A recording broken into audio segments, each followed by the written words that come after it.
Hi, welcome to my video on the 2022 Thinkific Online Learning Trends Report. This video is going to cover 5 key takeaways from the Online Learning Trends Report. The reason why I wanted to talk about this report is it's a great way to highlight what creators are doing. So if you're looking to sell your knowledge, you're looking to build a business, you're looking to get started or even shift your business and change how you're doing, then this is a great report to learn more and get some ideas for your business. If you haven't read the report and you're interested in reading it, there is an affiliate link in the description below, and I will also put a link up here as well so that you can sign up and grab your copy of free e-learning trends report. This report is really great. I mean, it's 40 pages full of really great data, insights, and trends that will help you grow your business, build your business, and find joy and value in how you price your products, sell your knowledge, and different ways that people are selling knowledge. So before I get started, I want to say that there are 2 key points that I want to highlight before we go into the takeaways from the report. One is primarily that most people start on social media. The best way to always get started is to build an audience through different social media channels. Now, while most people find social media like Facebook or LinkedIn commonly used, I also want to highlight that meetup.com and Reddit are 2 great resources and social media sites that are very, I think, in my opinion, underutilized by creators as a platform to reach people and to build your business and to test your ideas out. And then the second thing that I really wanted to emphasize is that while this report is filled with great information of top Thinkific creators, it only does represent 20% of the top creators. So take that with a grain of salt that not everyone is following the same strategy, but these are the strategies and tactics used by creators who are doing really, really well using Thinkific. Now, this doesn't mean that you have to follow these strategies. It is meant to give you a guide as to ideas on how you can expand your business, sell more products, sell more experiences to complement these digital products, and really build a community. The most important thing I would have to say about this report is that I cannot emphasize enough that market research is very crucial. The only way that businesses continue to grow and continue to stay competitive is by market research. So talking to customers, current customers, past customers, talking to potential customers, going out to the field and, surveying customers, researching new verticals and or markets and or niches. And so that's the most important thing you can always do in your business to grow and expand is by conducting market research. So now let's get into the 5 key takeaways from the report. The first key takeaway is to, 1, build an audience. You don't want to build a product without an audience, and you don't want to start creating things without an audience. So the best way to build your audience is through different social media channels and platforms, Facebook, LinkedIn, Twitter, TikTok, Instagram. And the most important is to really just start putting your ideas out there. Start, putting the videos, making posts, blogs, content to see if people are interested. The most important thing you want to do when you're putting out content is to engage and talk to potential customers because that's the way that you build those relationships, responding and commenting and really leveraging those 2-way relationships rather than having it be just you posting content and just putting it out there. It's a way for you to communicate and to learn more and talk to potential customers. So takeaway number 1 is build an audience. Takeaway number 2 is the most common challenge that I see across all course creators in Facebook groups is really a niche, a niche that isn't clearly defined. I want to give an example of it. Let's say that you are selling healing, you're selling a weight loss coaching program for new mothers. The most important thing is, while the idea is, let's just say you want to help new mothers who are struggling to lose weight, eat healthy by preparing meals in advance, or you have some kind of program based on your own experience.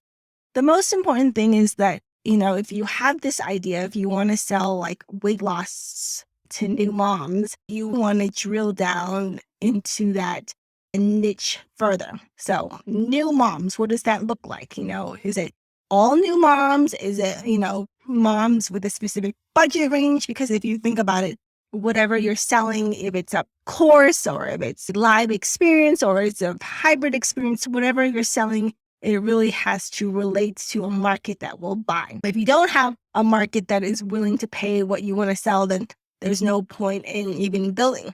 So that's why it's really important to get crystal clear on that niche, to really drill down and identify, new mothers. Is that new mothers, like 4 weeks out from having their baby or 8 weeks out and struggling to get the weight off because of, lack of time and lack of resources or lack of sort of like awareness of how their body has shifted. And so different programs need to be created. And so that's what I mean as a broad point, is that in that example, you really want to define new mothers. Is that, 4 weeks out, 8 weeks? What does that look like? I don't know. So that's something, if that was an example that you'd really want to drill down and research and go online into Facebook groups. There's plenty of Facebook groups that are like for new mothers, supporting them through weight loss. And, it's a great way to even just ask questions and to find out what their pain points are. Maybe you have your own experiences 4 weeks out, but, the best way is to go out to the field and survey and ask a question. Now, takeaway number 3 is bundle your learning products together. My experience has been I tend to buy one big flagship course, and then that's my only purchase from them because it is a big purchase and I don't want to get ahead of myself. So I usually just buy one big flagship course. The idea then is to shift into bundled products together. The strategy becomes, instead of selling someone one big product, you might decide to bundle learning products together. So this might be like a series of like how to lose weight in 8 weeks for new mothers. It could be a series where the first of the series is, not just about weight loss, but it's about how to take care of yourself as a new mother. And then the second part of the series is now you've figured out, your self-care routine. Now you want to identify the strategies to begin weight loss. And this last of this series in that course product could be now the actual weight loss program. So the idea is that it gives you more room to sell different products. It gives you more room to teach in a broad range rather than just a specific weight loss program. And also sometimes weight loss is more than just about the physical experience of losing weight. It's also about the self-care. It's about the strategy. And when you have an opportunity to sell your knowledge and expertise in a series, it gives you more opportunities to reach customers. 2, it gives you more revenue in your business. And 3, you continue to gather data and insights about what your customers need and are looking for. So that maybe right now you're selling a series of learning products, but maybe later on you might sell like a support group community for new mothers. So the idea is that as you start to sell learning products, you start to also find out what your customers need and can expand on those offers. So takeaway number 4 is really own your audience relationships. This is really important, and I have a great example of it. The idea behind owning your audience relationships is really that, when you're using social media to reach people, you're engaging through the platform like Facebook or Instagram or LinkedIn. And while that's a great, starting point, to engage them and keep them within the platform, as time changes, you really want to own the relationship off of the platform. So over time, while it's great to engage with potential customers on Facebook, Instagram, LinkedIn, you really want to own the relationship off of the platform over time. The reason is that over time, things in the world change and platforms come and go. And so the last thing you want is for a platform to go bust and you have no way of reaching those potential customers. So having a way to get their email addresses so that at least you can send them an email, notices about future events, future ideas for products that you're developing is a great way to take control of the data. As I like to say about data, rather than letting Facebook have control over the data, the moment that you have an email address from a potential prospect, it gives you the ownership and control over that relationship. And so the more you have that kind of control over that relationship, you have the freedom to then send them emails. You have the freedom to now reach them in ways that you didn't before because you were limited to using Facebook, LinkedIn, and or Instagram.